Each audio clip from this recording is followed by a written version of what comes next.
Welcome to our channel. Today we how to fix your apartment search with Zillow, beginner guide step by step clearly. Start by visiting the Zillow website or opening the Zillow app on your device. Create an account if you don't already have one. This will allow you to save searches, favorite listings, and receive alerts. Enter your desired city or neighborhood in the search bar. Use the filters to narrow down your options based on your needs.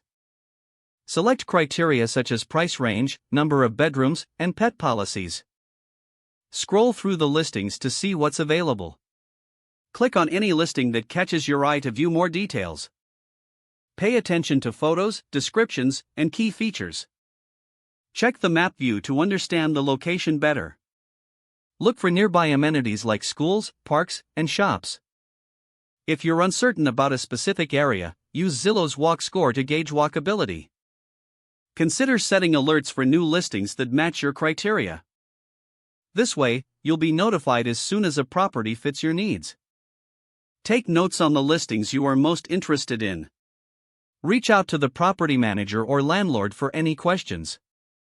Schedule a visit to see the apartment in person if possible. During your visit, pay attention to the general condition of the property. Verify the amenities and the layout to ensure it meets your expectations. After viewing, compare your favorite options side by side. Review any applications thoroughly before submitting. Prepare necessary documents like proof of income and references. Submit your application to your top choice. Stay organized by keeping track of application statuses. Be patient as you wait for responses from landlords or property managers. Once approved, review the lease agreement carefully before signing. Ensure that all your questions are answered before committing. Finally, celebrate your new apartment and start planning your move. Don't forget to like this video and subscribe to our channel for more step-by-step tech guides.